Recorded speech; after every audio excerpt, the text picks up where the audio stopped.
The soldier had learned to read the world by sound long before sight. The scrape of boots on gravel meant patrol. The distant cough of artillery meant the night would not be quiet. The wet inhale someone made before crying meant fear had finally broken through whatever pride they had left. When he heard her voice, it came from behind a burned-out chapel, thin as smoke. "Just kill me fast," she said. He stopped moving. The night pressed in, heavy with damp and ash. He had been alone for 3 days, separated when the bridge collapsed under shellfire, his unit swallowed by chaos and rumor. He hadn't spoken aloud in so long that his throat hurt just thinking of it. "Who's there?" he asked. A pause. Then, "Does it matter?"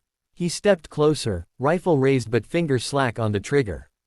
She was crouched near the chapel wall, hair matted, dress torn and blackened with soot. Her eyes reflected the moon like broken glass.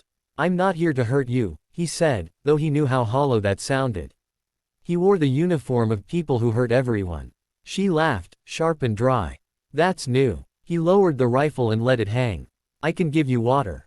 She shook her head. "I don't want to live long enough to drink it." The honesty of that made his chest tighten. He had heard men beg before. He had never heard someone ask so calmly for death. "Why?" he asked. She studied him, as if deciding whether he was worth the truth. Finally she said, "Because I don't belong to myself anymore." A wind moved through the ruined chapel, rattling what remained of the stained glass. He took a step closer. "What did they do to you?" Her hands trembled, then stilled. "If I show you, you won't kill me slow." "I won't kill you at all," he said, surprising himself. She searched his face, looking for the lie. When she didn't find it, she nodded once. "Then look," she said. She stood with difficulty, wincing as she straightened. For a moment he thought she meant to expose herself in some humiliating way, and shame burned through him for even anticipating it. Instead, she lifted the edge of her skirt just enough to reveal her thigh. The skin there was raw and uneven, marked with a dark, raised pattern that caught the moonlight. Letters. Numbers. A symbol he recognized instantly. It was a brand. Burned deep, deliberate. The mark of a labor camp his commanders pretended didn't exist. His stomach turned. He had seen that symbol on crates, on paperwork passed between officers who never met his eyes. He had never seen it on flesh. "They did it when I fainted," she said quietly. "Woke up smelling myself burn."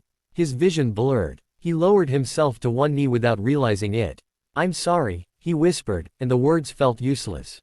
She let the skirt fall. "Now you know. So if you're going to do it fast."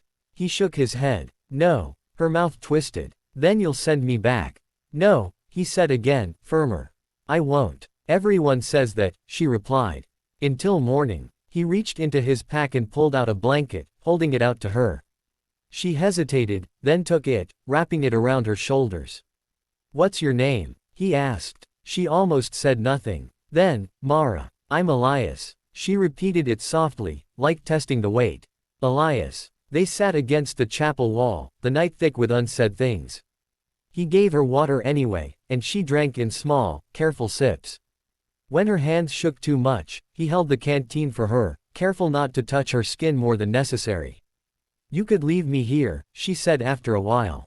"Pretend you never heard me." "I can't," he replied. "Why not?" He thought of the brand, of the symbol etched into her like ownership. "Because if I do, it means they were right. That people can be reduced to marks." She looked at him then. Really looked, as if seeing past the uniform. "And what will it mean if you stay?" "It will mean I remembered who I was before the uniform," he said. Morning came gray and cold. He scouted the area while she slept, curled under the blanket like a child despite the hard ground. The roads were dangerous, checkpoints everywhere. He knew a way through the woods, an old smuggler's path his grandfather had shown him years ago, before borders became wounds. When she woke, he told her the plan. She listened without interrupting. "You don't owe me this," she said when he finished. "I know." "Then why risk it?" He met her eyes. "Because someone once risked everything to get me out of a place like that." She didn't ask who. They moved at dusk, slow and quiet. More than once they froze as vehicles passed, headlights slicing through the trees. At one point, she stumbled, and he caught her, her weight light and fragile in his arms. She stiffened, panic flaring, and he released her immediately. "I'm sorry," he said.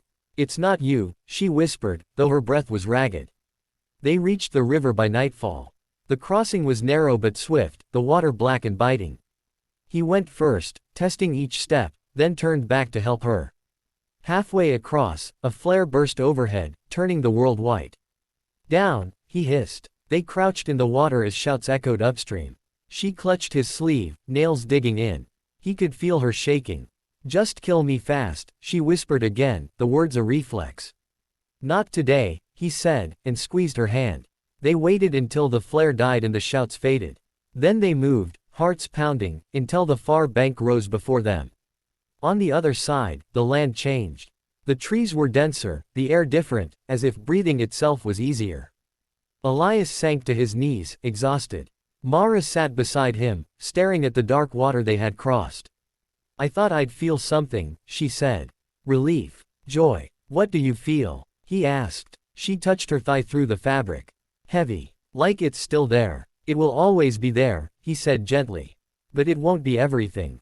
She looked at him, tears finally spilling. He didn't look away. They parted at dawn near a village that flew no flags. He gave her his knife, the handle worn smooth by years of use. "I don't know how to thank you," she said. "Live," he replied. "However you can." She hesitated, then leaned forward and pressed her forehead to his chest, a brief, fierce contact. "You gave me back my name," she said. He watched her walk away until she disappeared into the mist.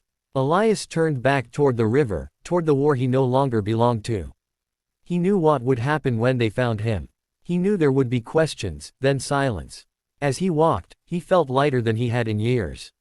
Not because he was free, but because, for one night, he had chosen mercy over orders, a human over a symbol.